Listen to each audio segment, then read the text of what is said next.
Chapter 19. The Wizard Performs Another Trick. At 3 o'clock, the throne room was crowded with citizens, men, women, and children being eager to witness the great trial.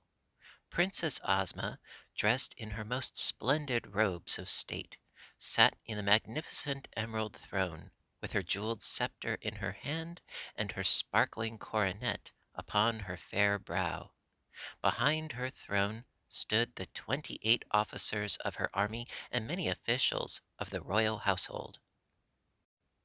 At her right sat the queerly assorted jury, animals, animated dummies, and people, all gravely prepared to listen to what was said. The kitten had been placed in a large cage just before the throne, where she sat upon her haunches and gazed through the bars at the crowds around her, with seeming unconcern.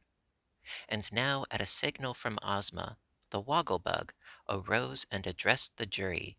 His tone was pompous, and he strutted up and down in an absurd attempt to appear dignified.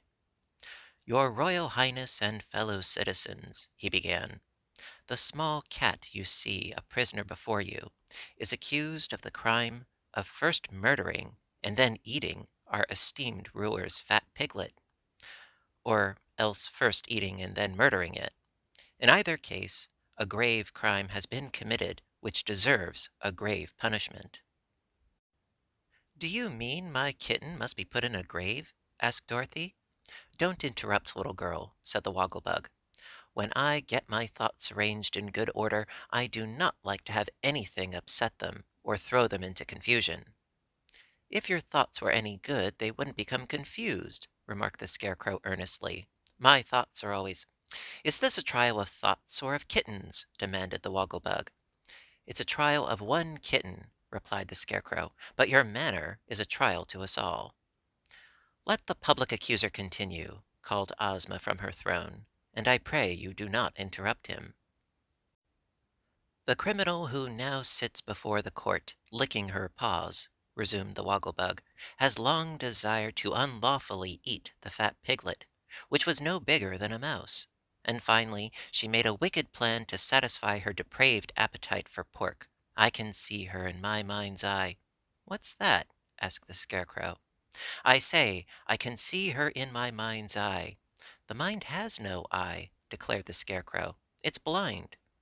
"Your Highness," cried the Woggle-Bug, appealing to Ozma, "have I a mind's eye, or haven't I?" "If you have, it is invisible," said the Princess. "Very true," returned the Woggle-Bug, bowing. "I say, I see the criminal, in my mind's eye, creeping stealthily into the room of our Ozma, and secreting herself, when no one was looking, until the Princess had gone away and the door was closed, when the murderer was alone with her helpless victim, the fat piglet, and I see her pounce upon the innocent creature and eat it up."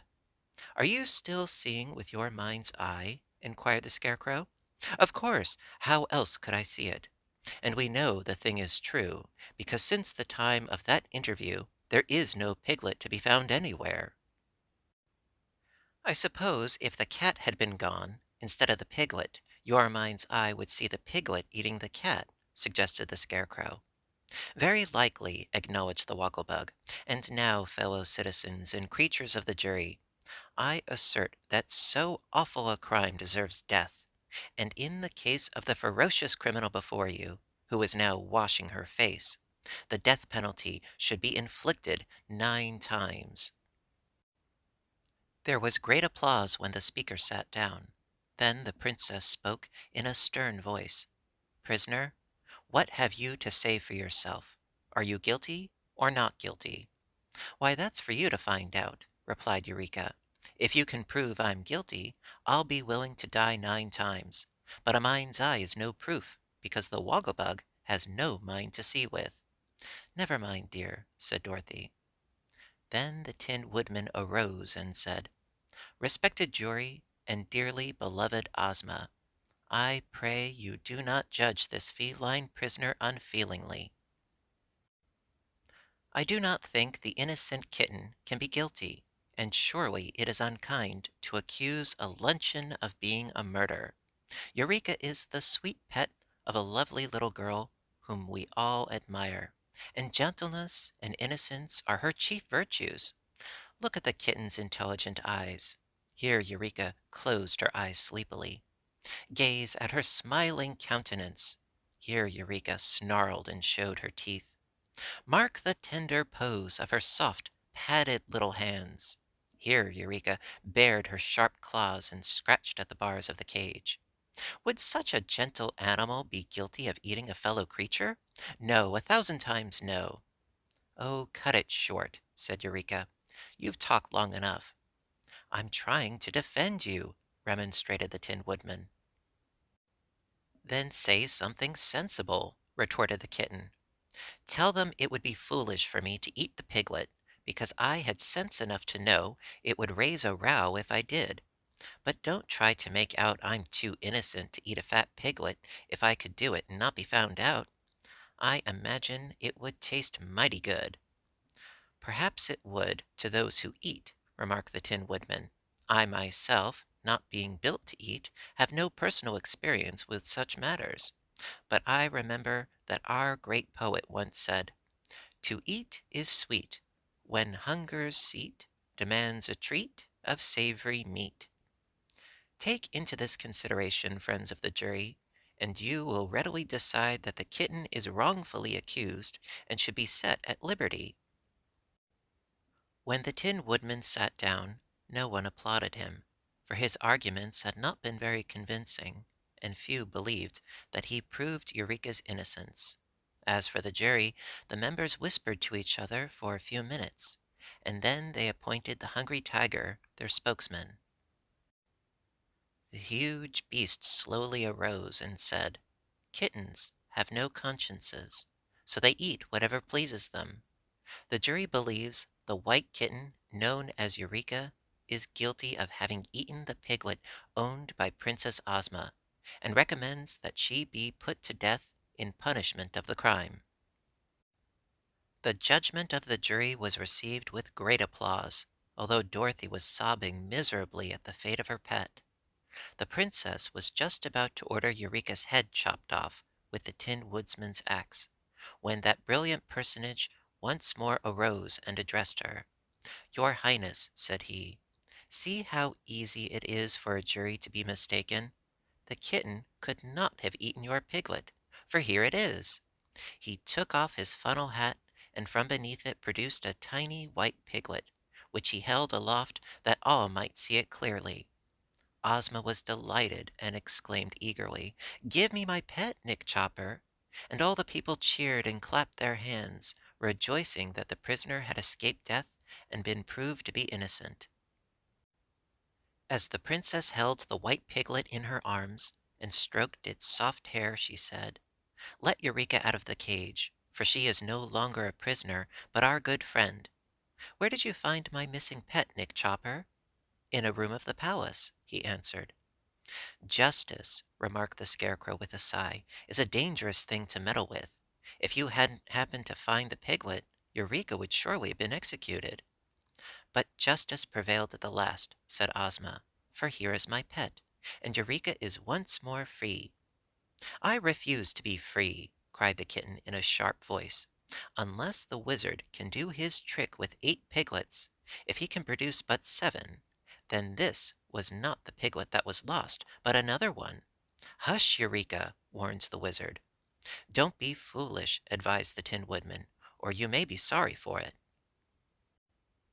"The piglet that belonged to the princess wore an emerald collar," said Eureka, loudly enough for all to hear. "So it did!" exclaimed Ozma. "This cannot be the one the wizard gave me." "Of course not. He had 9 of them altogether," declared Eureka. "And I must say it was very stingy of him not to let me eat just a few. But now that this foolish trial is ended, I will tell you what really became of your pet piglet." At this, everyone in the throne room suddenly became quiet, and the kitten continued in a calm, mocking tone of voice. "I will confess that I intended to eat the little piglet for my breakfast. So I crept into the room where it was kept while the princess was dressing, and hid myself under a chair. When Ozma went away, she closed the door and left her pet on the table. At once I jumped up and told the piglet not to make a fuss, for he would be inside of me in half a second. But no one can teach one of these creatures to be reasonable. Instead of keeping still so I could eat him comfortably, he trembled so with fear that he fell off the table and into a big vase that was standing on the floor. The vase had a very small neck, and spread out at the top like a bowl. At first the piglet was stuck in the neck of the vase, and I thought I should get him after all. But he wriggled himself through and fell down into the deep bottom part, and I suppose he's there yet. All were astonished at this confession, and Ozma at once sent an officer to a room to fetch the vase. When he returned, the princess looked down the narrow neck of the big ornament and discovered her lost piglet, just as Eureka had said she would. There was no way to get the creature out without breaking the vase, so the Tin Woodman smashed it with his axe and set the little prisoner free. Then the crowd cheered lustily, and Dorothy hugged the kitten in her arms and told her how delighted she was to know that she was innocent. "But why didn't you tell us at first?" she asked. "It would have spoiled the fun," replied the kitten, yawning. Ozma gave the wizard back the piglet he had so kindly allowed Nick Chopper to substitute for the lost one, and then she carried her own into the apartments of the palace where she lived. And now, the trial being over, the good citizens of the Emerald City scattered to their homes, well content with the day's amusement.